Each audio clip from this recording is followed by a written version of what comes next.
On episode 4 of Knot Rod, we made that happen. On this episode of Knot Rod, we make this happen.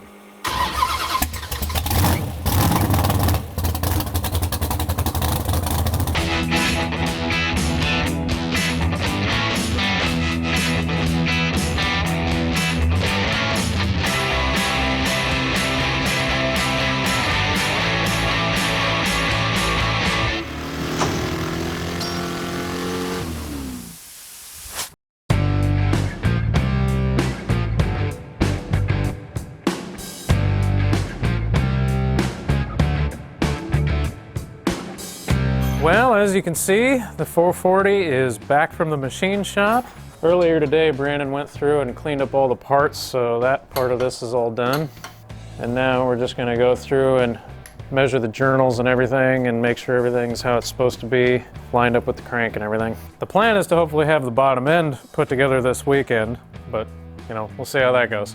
We're gonna go through and measure the main bearing bore to make sure that it is the right size. We always want to use moly lube on the threads to make sure we get the right torque.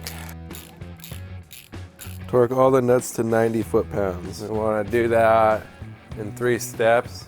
So 30, 60, 90. 30, 60, 90. Now we got to set up our micrometer and our dial bore gauge. First thing we're doing is we're taking a dial bore gauge and we're going to check the bore inside the main caps. This measurement's actually for the housing because I want to see what the bore is so we know that there's the right crush on the bearings. Because if they honed it out too much, it's too big, then we can spin a bearing. Now the moment of truth on this one. Just under 3. Small block Chevy, you just slap it together, you don't even check the measurements. So we are using a tack rag to get the lint off of all of the parts before we assemble them in the engine, which may seem a little bit excessive, but given that this is the nicest engine we've ever built, we're gonna take our time and do it right. Now we need to mic the crank, right? Yeah, it should be somewhere in the ballpark of 274.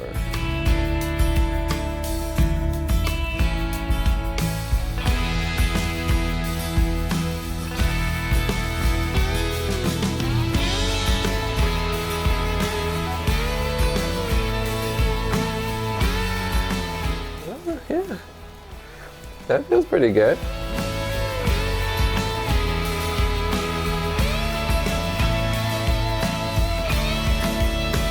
Desired crankshaft end play reading should be between 2,000s and 7,000s. We are nuts. So we got that at 4,000s. To speed up this process, maybe we'll divide some jobs. Yeah.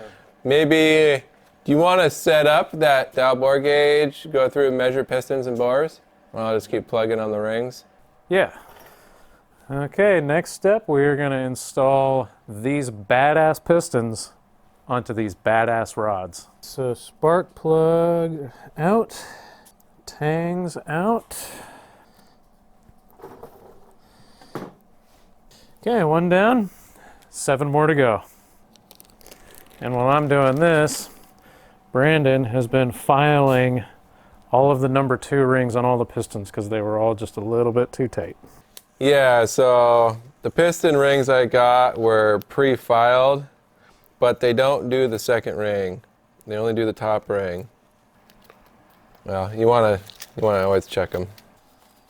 Okay, we've got a nice set of pistons, rods, and rings all put together, and now we're gonna go ahead and start slamming them in this here block. That goes the other way, doesn't it? Yes, it does. Had me worried for a second that I put the rods on wrong. I was like, wait a second. The rods are going the right way, yep.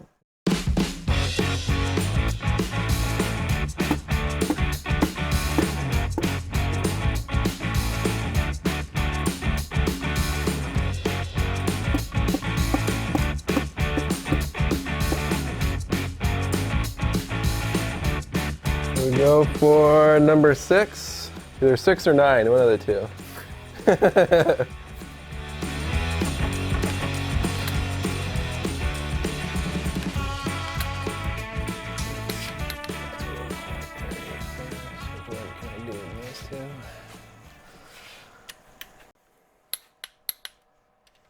It feels good.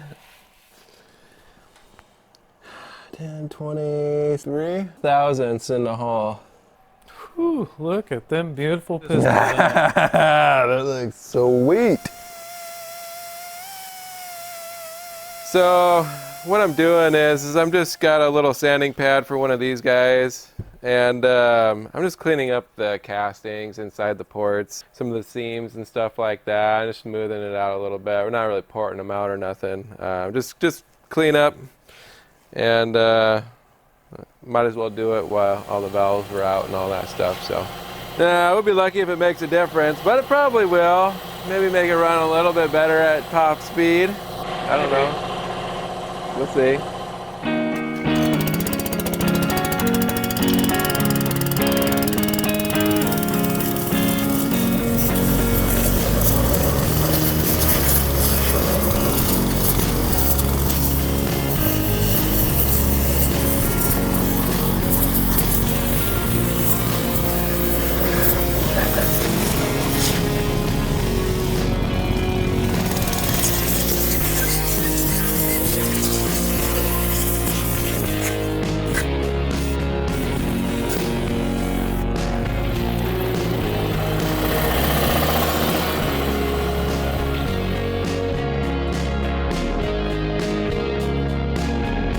We're going to check our piston to valve clearance, and we've got some modeling clay.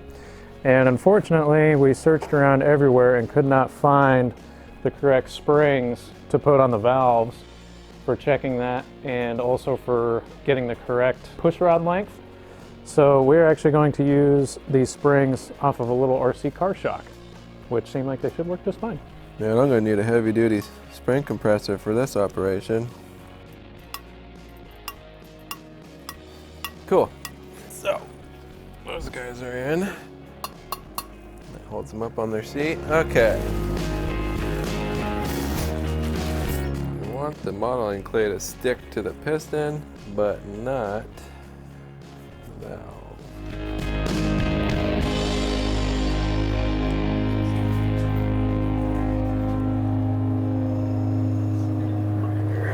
Oh, nice, down and easy.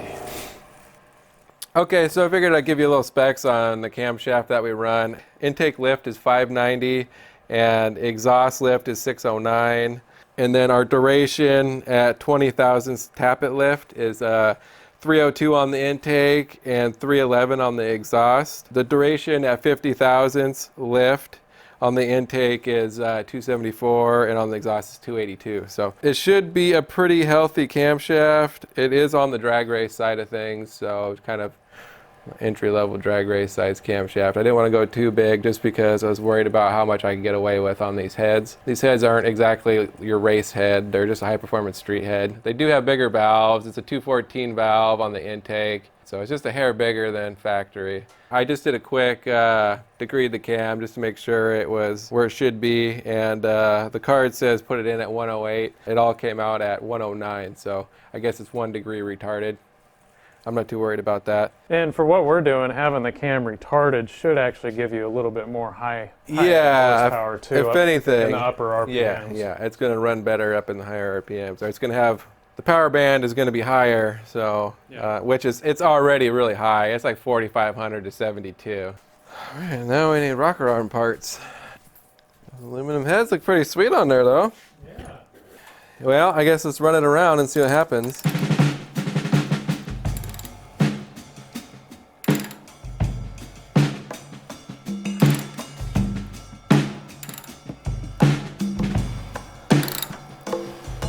Didn't feel anything weird happening.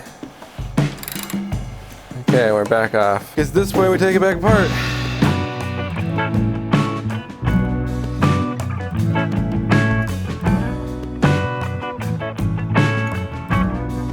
Oh, you don't even need to measure that. That's plenty.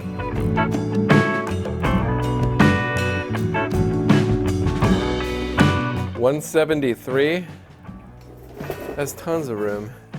Be able to spin this to $9 grand. You could float the valves all the way open and not have anything to worry about. Well, maybe you can't go that far. But 210 on the intake. So, hell, at this point, we could even start assembling heads, right? Yeah, we can assemble heads.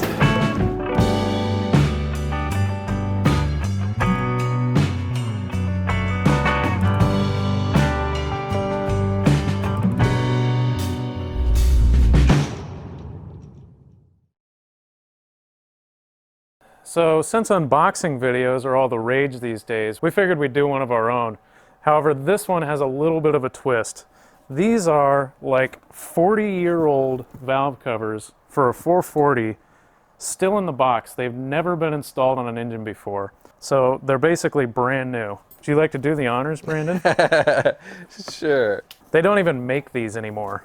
No, for a 440 anyways. I think you can still get them for a Chevy.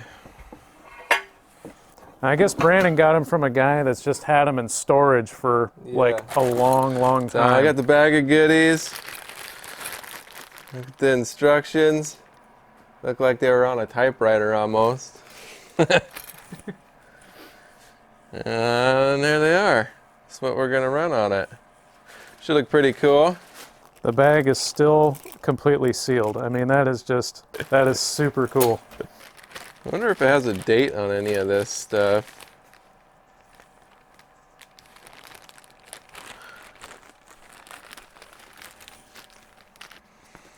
Still got the warranty paperwork. Warns new automotive replacement products manufactured after December 31, 1976. Don't see an actual date of anything, but they've been sitting around for a while. Well, what's next? Check the other rocker arm clearance and then sit over there on the grinder for a couple hours. So basically the rocker arms have spacers in them to space everything out. Problem is when I assembled that side, it was tight and there was no side clearance on the rocker arms. So the rocker arms were tight in between these hold downs. So what I did on the other side there is I just took and I shaved off these hold down blocks, basically to give me the clearance I needed. Oh yeah, same story. So basically what I'm gonna do to open up the clearances a little bit is I'm just gonna take some off the sides of these hold downs, and that'll allow for more room there on the rocker arms. Okay, back to my poor man's mill. So basically what I've got set up here is I just set this thing up and then I just get it as square as possible, and then we'll see when it starts to take off. But I gotta measure them too as I go. So the end caps, I'm only gonna do one side. 1.059. I'm going to take about 12 thousandths out of them.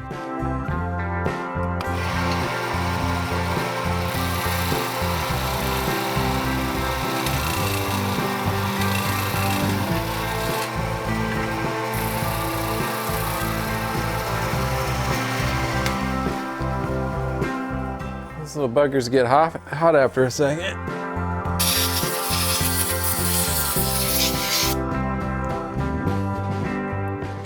Taking about 5 thousandths off of it.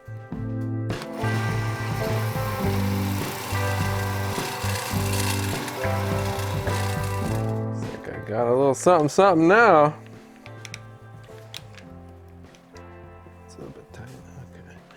Gotta kind of space these out as I go. Look at this, I can knock the center one over here. It's kind of nice that you get just a little bit of play in the caps. Here. So we set them all at 25 thousandths. Hopefully that isn't too wide. A little bit loose on aluminum rocker arms ain't too bad. Cool. Looks like they all center up pretty good. It all looks pretty well centered on there, so I think we're good.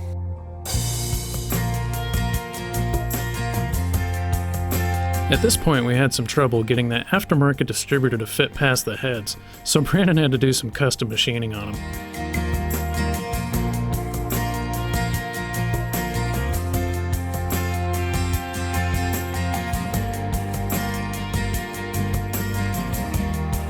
Once that was done, the distributor fit, but just barely.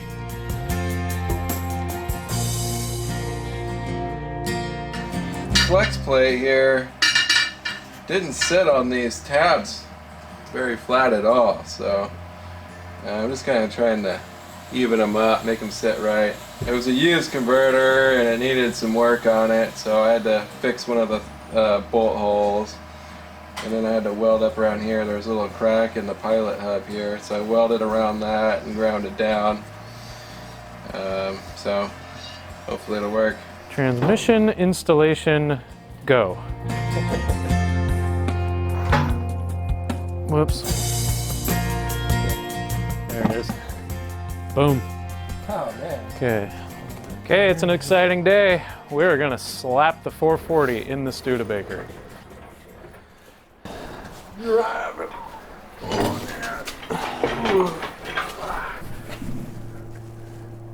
Okay, that's just about there on my side. Oh, that thing is looking sweet. A little bit tight of brackets there.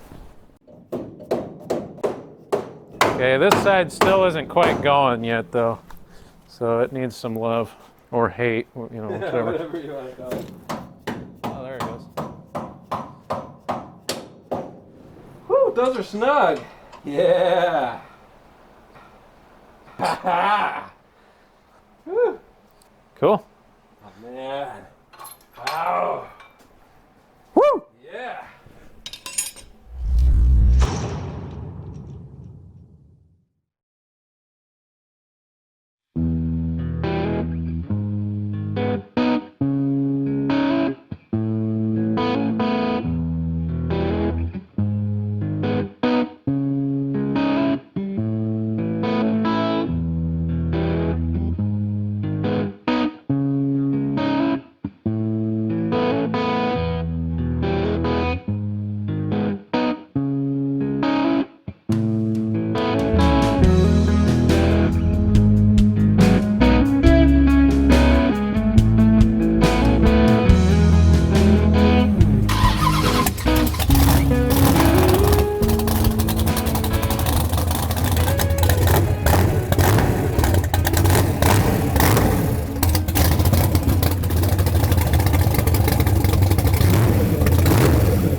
That's going to do it for this episode of Knot Rod. Everything goes according to plan. We should be bulletproof bound in August.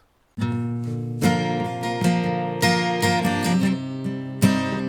clap here to sync up all three cameras. You should put that in there. Just gonna do a clap here. I think it'll make the episode, but maybe the outtakes. Why does that not add up? Maybe we'll get to that bearing and it'll be fine. Yeah, maybe that bearing's fine. God, I feel like we've stepped into the world of quantum mechanics where when you're not looking, Yeah. when you're not It changes looking, state when you look at it. Yeah. Yeah. That's what we're dealing with here. That's pretty much what we might be dealing That's exactly with. what we're dealing with here. We have stepped into the world of quantum mechanics where when we measure it, it's wrong. But as long as you don't measure it, it's right.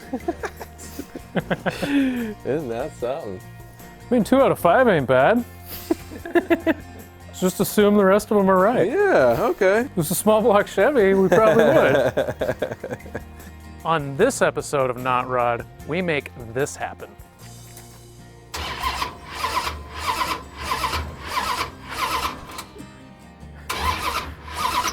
Wait for it. Well, what's next? I think I'm gonna eat something. I'm starving. Where did my scissors go? Well, you know, I better get some coffee in me. I don't know what I'm doing here.